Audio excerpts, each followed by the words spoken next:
नमस्कार दोस्तों।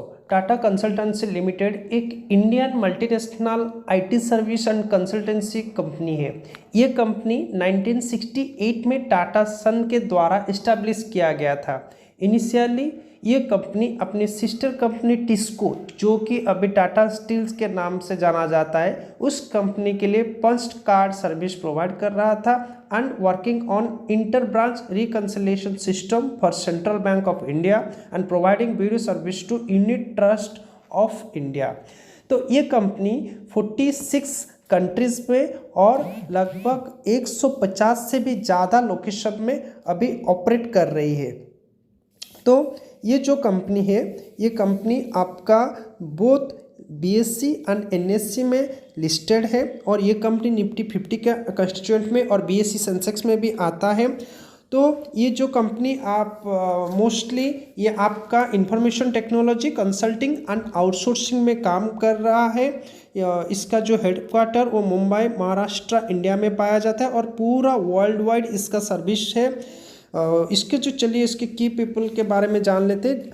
नटराजन चंद्रशेखरन इसके चेयरमैन हैं एंड राजेश गोपीनाथन इसके मैनेजिंग डायरेक्टर एंड सीईओ हैं। आज पर 2022 के रिकॉर्ड के हिसाब से इसका जो टोटल रेवेन्यू 1,95,772 करोड़ का है। ऑपरेटिव इनकम 51,687 करोड़ का है। नेट इनकम 38,449 करोड़ का है। टोटल एसेट इसका 1,41,514 करोड़ का है। टोटल इक्विटी इसका 89,139 करोड़ का है।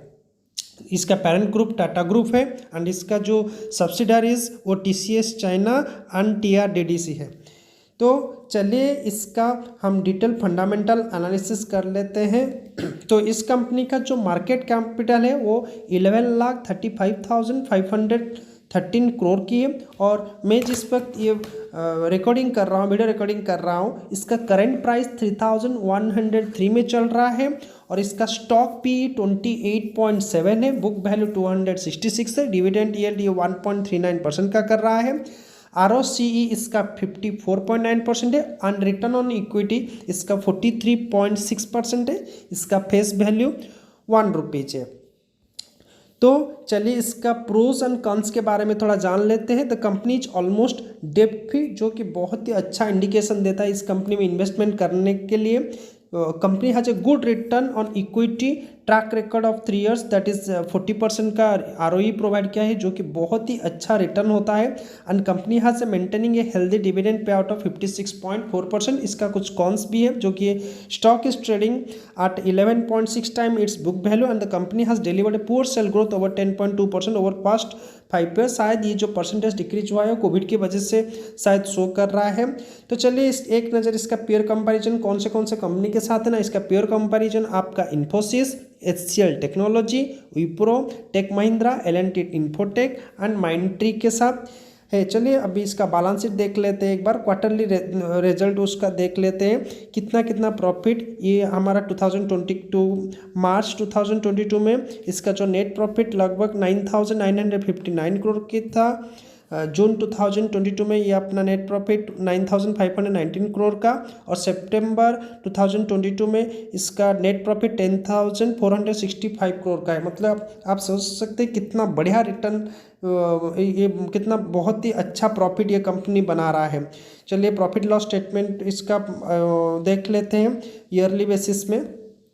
इसका जो मार्च 2020 के हिसाब से इसका नेट प्रॉफिट 32,447 करोड़ का था।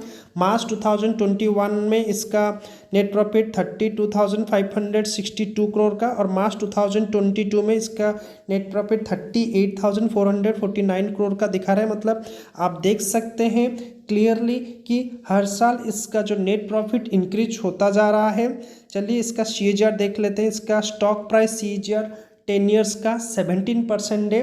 तो चलिए एक बार उसका कैलकुलेशन कर लेते हैं कि कोई अगर 10 साल पहले इसमें अपना 1 लाख इन्वेस्टमेंट किया होगा तो 10 साल के बाद उसका आज के डेट में उसका रिटर्न कितना आ रहा होगा। चलिए एक बार देख लेते हैं। अभी हम लोग CAGR 17%, स्टार्टिंग वैल्यू 1 लाख डाल देते हैं। नंबर ऑफ पीरियड 10 ईयर्स का डाल देते। चलिए कैलकुलेट करके देख लेते हैं कि CAGR कितना दिखा रहा है। ये दिखा रहा है आपका 4,80,682,000, मतलब लगभग इस 5 लाख के आसपास दिखा रहा है। मतलब आप सोच सकते हैं कि ऑलमोस्ट 5 टाइम्स इंक्रीज हुआ है इसका रिटर्न। कोई अगर 10 साल पहले अपना 1 लाख लगाया होगा तो आज के डेट में लगभग उसका मनी 5 टाइम्स इंक्रीज हो गया होगा, जो कि बहुत ही अच्छा रिटर्न माना जाता है। तो चलिए इसका बैलेंस शीट के ऊपर एक बार देख लेते हैं। इसका लायबिलिटी एंड एसेट के ऊपर एक एक नज़र डालते हैं। इसका टोटल लायबिलिटी मार्च 2021 में 1,29,992 करोड़ का था। मार्च 2022 में 1,40,924 करोड़ का था। और मार्च 2020 में इसका 1,48,173 करोड़ का है। मतलब आप देख सकते हैं इसका जो लायबिलिटीज़ कैसे बहुत अच्छी तरह से इंक्रीज कर रहा है, और उसका एसेट, टोटल एसेट भी इंक्रीज ही कर रहा है। मार्च 2021 में 1,29,992 का एसेट था। मार्च 2022 में 1,40,924 करोड़ का था। और ये सितंबर 2022 में ये आपका 1,48,173 करोड़ का एसेट इसके पास, इस कंपनी के पास है। तो आप भी देख सकते हैं कितना अच्छा डेवलपमेंट कर रहा है। तो मेरे हिसाब से इन्वेस्टमेंट के लिए तो बहुत ही अच्छा कंपनी है। फिर भी आप अपने सूझबूझ से इस कंपनी में अपना इन्वेस्टमेंट कीजिए। चलिए आप हम लोग इसका 3 साल और 5 साल में कितना रिटर्न ये दिया है वो थोड़ा एक बार कैलकुलेट कर लेते हैं। चलिए हम लोग निकाल देते हैं इसका चार्ट।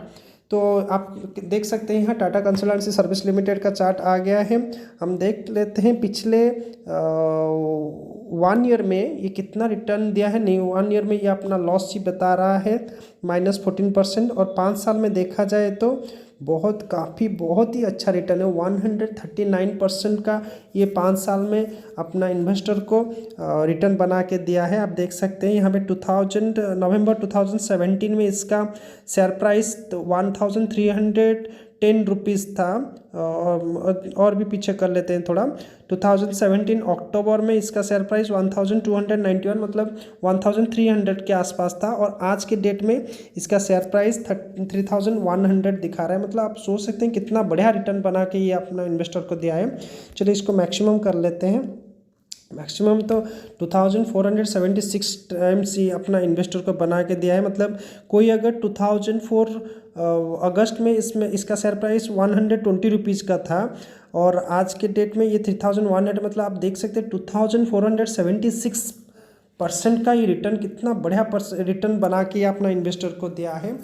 तो दोस्तों मेरे हिसाब से तो बहुत ही अच्छा कंपनी है। आप चाहे तो डेफिनेटली इस कंपनी का कुछ शेयर अपने पोर्टफोलियो में ऐड कर सकते हैं। लेकिन हाँ, मैं जैसे हमेशा बोलता हूँ कि आप कोई भी स्टॉक लेने से पहले अच्छे से कंपनी के बारे में जानिए, उसका बिजनेस को समझिए और कंप्लीटली उसका फंडामेंटल एनालिसिस कीजिए। अगर आपके हिसाब से कंपनी बहुत अच्छा है तब जाकर आप इन्वेस्टमेंट कीजिए। कभी भी लोन लेकर इन्वेस्टमेंट ना कीजिए।